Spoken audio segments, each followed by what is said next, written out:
This is Algebra 2, Lesson 7.3, Logarithmic Functions as Inverses. There were two objectives to Lesson 7.3 as a whole. We've already addressed writing and evaluating logarithmic expressions. What the second part is going to focus on is graphing logarithmic functions. So first off, we have to do some word problems with them. We kind of skip these. The first thing you need to talk about is common log. Common logarithms are logarithms with base 10, and so you'll see them written like this without a base at all. If there's no base written, you can say that base is a sub 10. Okay, and so that's just a good thing to know because it's going to apply in a minute or two here. Many measurements of physical phenomenon then have such a wide range of values that the reported measurements are logarithm exponents of the values. No, not the values themselves. When you use a logarithm of a quantity instead of the quantity, you are using what we call the logarithmic scale. The Richter scale for the level of magnitude of earthquakes is one such scale. So you can see that it's e times 30 squared, 30 to the third, 30 to the fourth. So each time it's releasing times 30 more power than it was before. And so we just say, even though it's going up by powers of 30, we say it's the magnitude of these earthquakes is just increasing by 1. And so there's a formula for kind of calculating the Richter scale and stuff like that, and the magnitude. And so we're going to use that here as we talk about these earthquakes that happened around Indonesia and Malaysia in 2005 and 2004. It says in December 2004, an earthquake with magnitude 9.3 on the Richter scale hit off the north coast of Sumatra. The diagram shows the magnitude of an earthquake that hit Sumatra a few months later in March 2005. You can see that right here. The formula log of I1 divided by I2 equals the difference in the magnitude 1 minus magnitude 2 compares the intensity level. So I in this formula stands for intensity levels of the earthquakes, where I is the intensity level determined by a seismograph, as it said there, and M is the magnitude on a Richter scale. So we want to know how many times more intense was the December 2004 earthquake than the March 2005. And we know it's more intense because it's 9.3 and then 8.7. So we're going to take this formula with the intensities. It's log of the difference in their intensities, I1 over I2, equals the difference in their magnitude. So I'm going to go 9.3 minus 8.7. And then we just start to simplify. We can simplify the right side. Log of intensity 1 over intensity 2 equals the difference. The difference then would be 0.6. Now we kind of reach an impasse. We don't know what to do next. But if you remember, logs can be rewritten exponentially. Log base b of x equals y. When you have it written like that, that's the inverse of the function b to the y equals x. We can take that function and we can rewrite it. So I'm going to take this and I'm going to rewrite it. Now it's important to know what this base is right here. It's nothing written. And remember, we just said that when nothing's written, the base is 10. So that tells us we're going to take 10 to the y power, that's the part outside, so 10 to the 0.6 is going to equal I1 over I2. And remember, we're trying to figure out how many times more intense the December earthquake was. So now we're just looking at that ratio of the intensities. And so we just take our calculator and we evaluate 10 to the 0.6. So type that in. And we get about 4 times more intense. It's about 3.98. We can say it's about 4. So December earthquake is about 4 times more intense. Okay, so it's just using this intensity formula, kind of rewriting things as logarithms to get you a little refresher before we do some more stuff with them. So why don't you pause the video here and try this next one on your own. You can check your answers with mine. I went log of intensity 1 over intensity 2 is a difference in 8.0 and 6.8. Their magnitudes on the Richter scale. I simplified the right side to 1.2, rewrote it as an exponential, 10 to the 1.2 equals I1 to I2, got about 16.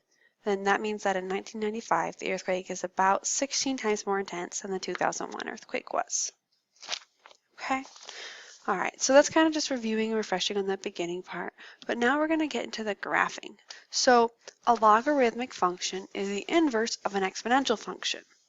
So you can see the graph of y equals 10 to the x. You can see it crosses the y-axis at 1. When x is equal to 1, y is equal to 10. So they give you 2 points on there to kind of get that idea of the slope and the curve. And so then if you look, those ordered pairs, their inverses are on the blue graph, the logarithmic graph. Remember what an inverse does is it switches the x and the y values around. So 0, 1 got mapped to 1, 0. 1, 10 got mapped to 10, 1. And so essentially what's happening is you're kind of reflecting across this green line. If you fold it up along that green line, everything's going to match up just perfectly. And so the reason why we bring this up is it's oftentimes a lot easier to take a logarithmic function, rewrite it exponentially so you can come up with some good ordered pairs, and then go graph it. Okay, so we're going to talk about 4 steps to use to graph this logarithmic function down here. It says, what is the graph of y equals log base 3 of x? Describe the domain, range, identify y-intercept, and the asymptote. So the first step is to rewrite exponentially.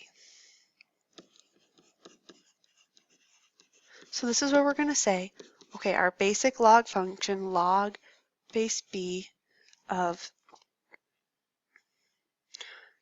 x equals y, we're going to rewrite that as b to the y equals x.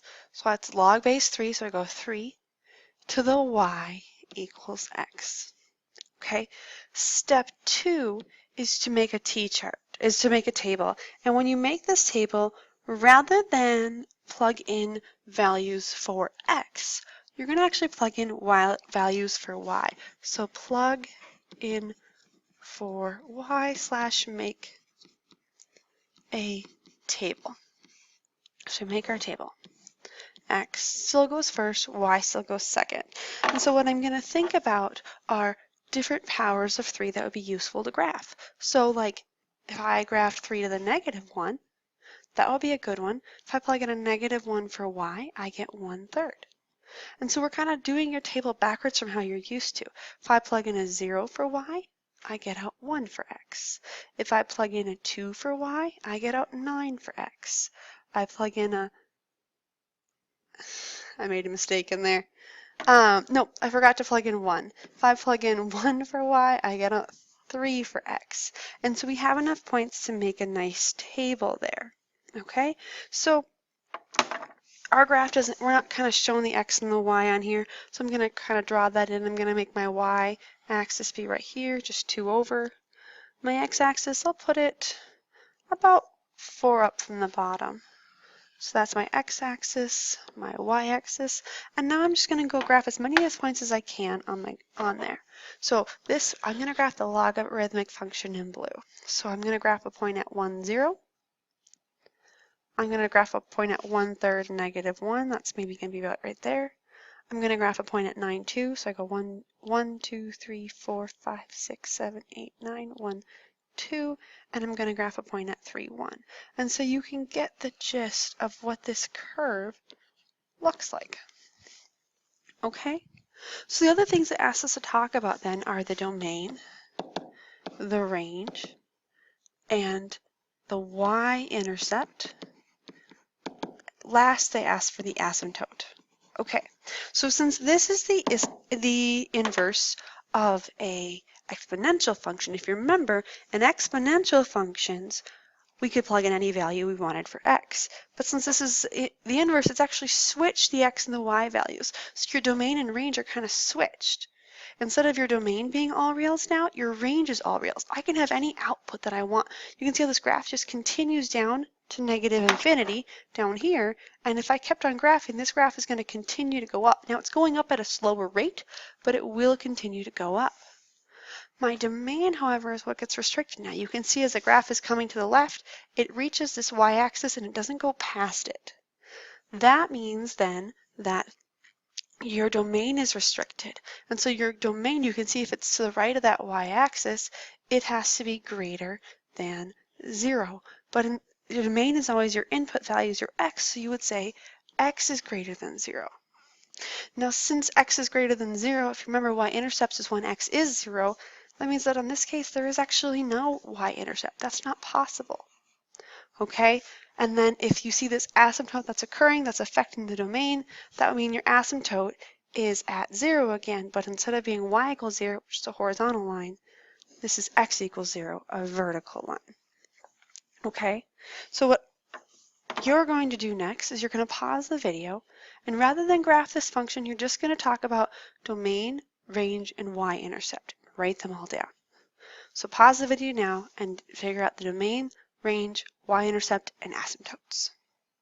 So this one is very similar to the one up above. I mean, if you wanted to graph it, you could have graphed it.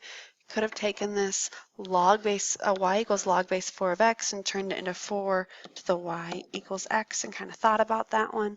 But it's going to follow pretty much the exact same pattern. Domain is x is greater than 0. Range is all real numbers.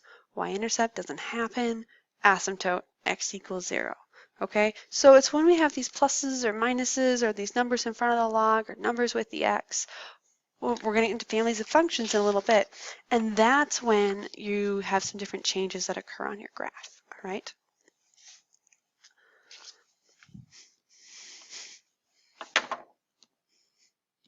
All right, so this is where we're going to kind of finish it up. It says, suppose you use the following table to help you graph y equals log base 2 of x. Recall that you can rewrite log base 2 of x as 2 to the y equals x, which is what they do in the middle column. What I want you guys to do is just take a few minutes and see if you can complete these y values for these tables. Okay, so think about that, pause the video, and see if you can figure out what values of y would get you these numbers. Okay, I think the last two are much easier to get. 2 to the y equals 1 when y equals 0. 2 to the y equals 2 when y equals 1. But those other two, 2 to the y equals negative 1 and 2 to the y equals 0, you got to think about that. Are those even possible? If you remember from the last two problems, our domain was always x is greater than 0. On these ones, you just have two values that are less than 0.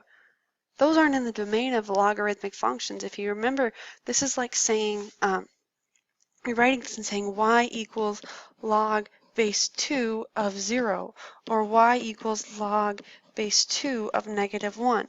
When we introduced logs, we talked about how that number inside that logarithmic parentheses, it needs to be a positive number, and it can't be 0. And so those are actually going to be undefined. They're not possible. Okay, so that's things to kind of think about as you graph logarithmic functions. All right, so that's the end of this video. It's kind of the beginning of graphing logarithmic functions and the end of writing and evaluating logarithmic expressions. We will do more with the next page tomorrow with families of functions.